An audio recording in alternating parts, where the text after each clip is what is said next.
দক্ষিণ ভারতের কেরালায় এক বিরল কিন্তু প্রাণঘাতী সংক্রমণ ছড়িয়ে পড়েছে। ওনামের আগে কেরালার মালাপুরম জেলায় মগজ খেকো অ্যামিবা বা নেগলেরিয়া ফাউলেরি সংক্রমণে এখন পর্যন্ত 18 জনের মৃত্যু হয়েছে। এটি মিষ্টি জলে থাকা এক ধরনের অ্যামিবা যা নাকের মাধ্যমে মানুষের মস্তিষ্কে প্রবেশ করে। সাধারণত এই সংক্রমণ অত্যন্ত প্রাণঘাতী। এই সংক্রমণের প্রথম মৃত্যুবরণ করেন ৪৫ বছর বয়সী শকুনা। তিনি ছিলেন মালাপ্পুরমের একটি গ্রামের বাসিন্দা। তিনি ফলের রস বোতলজাত করে জীবিকা নির্বাহ করতেন।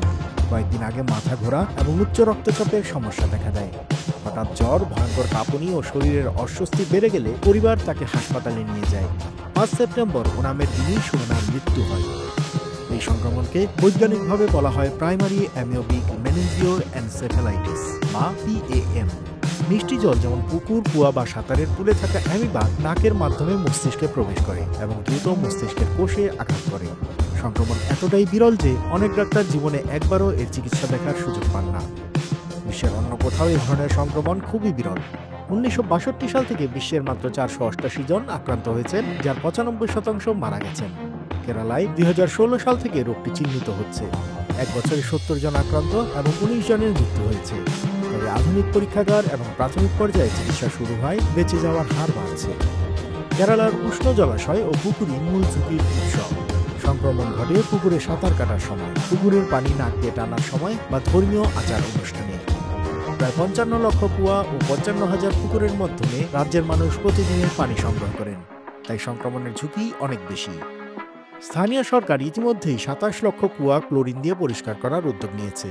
বিপজ্জনক জলাশয়ের সামনে সতর্কতা বোর্ড স্থাপন করা হয়েছে। পুকুর বা সাঁতারের পুলে নিয়মিত ক্লোরিন প্রয়োগ বাধ্যতামূলক করা হয়েছে। নাক প্রতিরক্ষা ব্যবহার, জলাশয় এড়িয়ে চলা এবং পরিচ্ছন্ন জল ব্যবহারের উপর সাধারণ মানুষকে সতর্ক করা হয়েছে।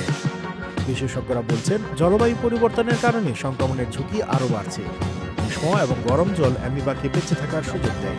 দূষিত জলাশয়ে থাকা বিভিন্ন ব্যাকটেরিয়ার কারণে সংক্রমণ সহজ। বিশেষজ্ঞরা সতর্ক করে বলছেন, বিরলতম এই সংক্রমণ ভবিষ্যতে আরও বিস্তৃত হতে পারে। প্রাথমিক পর্যায়ে রোগ শনাক্ত করা হলে অ্যান্টিমাইক্রোবিয়াল ওষুধ বা স্টেরয়েডের মাধ্যমে রোগীর প্রাণ রক্ষা সম্ভব। আধুনিক পরীক্ষাগার, সঠিক চিকিৎসা এবং সচেতনতার মাধ্যমে কেরালায় বেঁচে যাওয়া রোগীর সংখ্যাও বাড়ছে।